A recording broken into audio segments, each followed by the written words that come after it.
उस तत्व भेद को कौन समझ पाएगा? कोई गुरुमुख प्यारा, गुरु जी की विशेष प्यारी आत्मा जो गुरु को ही सब कुछ मानेगा, गुरु के प्रति पूर्णतया समर्पित होगा। तो आज साध संगति से जुड़ी हुई आत्माओं के अलावा गुरुदेव भगवान को पूरी तरह से कोई भी समर्पित नहीं है। मूंड मुंडावे कोई लटा रखावे और जूड़ जट्या सिर बार्या। मूंड मुंडावे कोई लटा रखावे और जूड़ जटा सिर बार्या। पशु की तरिया कोई नंगा डोले अंग रमावे छारा। तत्व भेद एक न्यारा रे साधु भाई, तत्व भेद एक न्यारा, तत्व भेद एक न्यारा रे साधु भाई। समझेगा कोई गुरुमुख प्यारा, तत्व भेद एक न्यारा। अब देखो परमात्मा यहां पर हमें दो प्रकार से समझा रहे हैं इस चौपाई में, क्योंकि अब कबीर परमेश्वर की वाणियां हैं, उनके वचन हैं, उनके शब्द हैं। ये सामाजिक स्तर पर, आध्यात्मिक स्तर पर हर प्रकार से ये लागू होते हैं अगर हम इनको लागू करना जानते हैं तो। कहते मूंड मुंडावे कोई लटा रखावे और जूड़ जटा सिर भार्या। मूंड मुंडावे, बहुत सारे नकली साधु संत महात्मा बिल्कुल बाल कटवा लेते हैं, बिल्कुल वो कचकोला निकलवा लेते हैं। तो कहते हैं वो भी भक्ति का कोई पार्ट नहीं है। ठीक है, अगर तुम्हारे पास में भक्ति सही है तो भले तुम सिर के बाल उतरवा लो, दाढ़ी मूंछ के बाल उतरवा लो, कोई दिक्कत नहीं है। अगर तुम्हें सच्चे सतगुरु की शरण प्राप्त है तो तुम्हें एक सामान्य भगत की तरह रहना पड़ेगा। वो पहले वाला जो बाणा है, जो आडंबर है, जो पहनावा है, जो समाज में, जो समाज के अंदर एक साधु की मतलब वेशभूषा को जो दर्शाता है, तुमने वो वेशभूषा उतार के फेंकनी पड़ेगी, अन्यथा तुम्हारे अंदर से वो अहंकार समाप्त नहीं होगा, वो मान बढ़ाई तुम्हारे अंदर से समाप्त नहीं होगी। और बहुत सारे लोग तुम्हें साधु महात्मा मानकर तुम्हारे ऊपर आकर्षित हुए रहेंगे और तुम भक्ति नहीं कर पाओगे।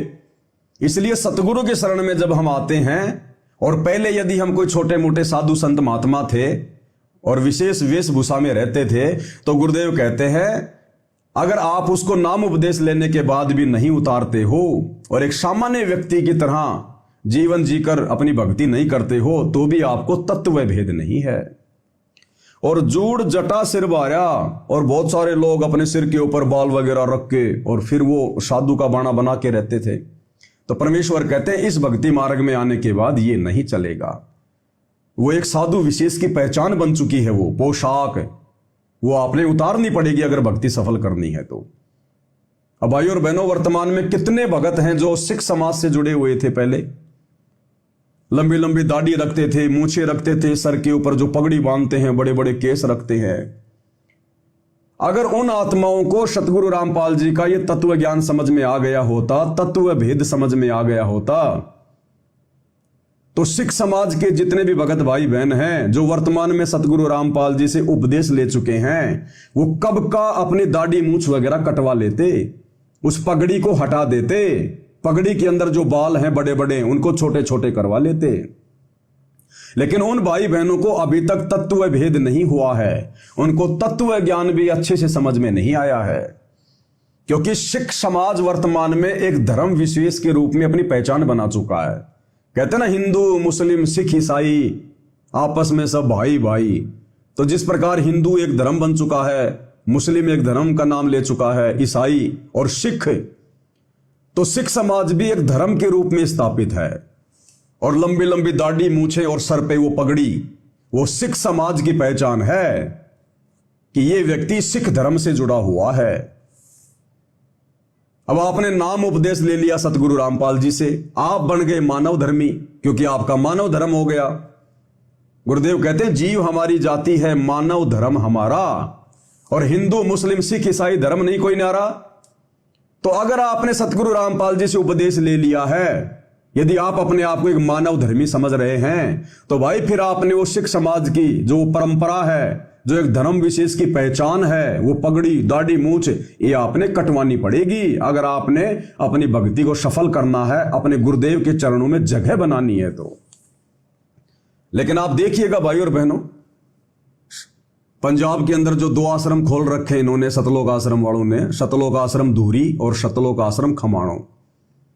जब वहां पर 3 दिन का ये प्रोग्राम होता है, ये पाठ होता है, तब देखो आप वहां पर आपको पगड़ी पगड़ी वाले मिलेंगे, दाढ़ी दाढ़ी वाले मिलेंगे, आपको 70% आपको वही लोग मिलेंगे, रंग बिरंगी पगड़ी पहन पहन के, बड़ी बड़ी दाढ़ी बढ़ा बढ़ा कर। फिर देखो आप, अरे क्या छोड़ा तुम लोगों ने? तुम कैसे कह सकते हो कि तुम्हारा मानव धर्म है? तुम कैसे कह सकते हो कि हम सतगुरु रामपाल जी के भगत हैं? तुम्हारे अंदर तो अभी भी वही धर्म विशेष की पहचान छुपी हुई है भाई, वो उतारनी पड़ेगी। अगर भक्ति सफल करनी है तो मानव धर्मी बनना पड़ेगा, अन्यथा फिर 2 नावों की सवारी हो जाएगी। ना घर के रहोगे ना घाट के रहोगे, धोबी के कुत्ते वाली स्थिति हो जाएगी आप लोगों की। क्योंकि आप लोगों ने सिख समाज की उन परंपराओं को छोड़कर, क्योंकि आपने सतगुरु रामपाल जी को अपना गुरु बना लिया, तो पहली बात तो आपने अपना धर्म चेंज कर लिया। अब आप सिख धर्म के नहीं रहे, आप क्या बन गए? मानव धर्मी। आपके गुरु सतगुरु रामपाल जी बन गए। अब आपके गुरु उन 10 गुरुओं में से कोई नहीं है, ना ही तो नानक जी आपके गुरु, और ना ही लास्ट के गुरु गोविंद सिंह जी आपके गुरु। अब आपके गुरु कौन बन गए? सतगुरु रामपाल जी। फिर आप कौन सी परंपराओं को लेके आगे बढ़ रहे हो? जब आपने सिख समाज को छोड़ दिया, सिख समाज की उन गलत भक्ति विधि को छोड़ दिया, परंपराओं को छोड़ दिया, सिख समाज के जो 10 गुरु साहिबान हैं, आपने उनको अपना गुरु मानना छोड़ दिया। आपने सतगुरु रामपाल जी को अपना लिया, उनके मानव धर्म को अपना लिया, और परंपरा वो की वो लेके चल रहे हो आप। तो काहे के भगत हो फिर आप ना तो पूरे सिख हो और ना आप पूरे सतगुरु रामपाल जी के शिष्य हो। आप तो बीच में खड़े हो, बीच में, ना इधर के ना उधर के, धोबी के कुत्ते वाली स्थिति है आप लोगों की अभी।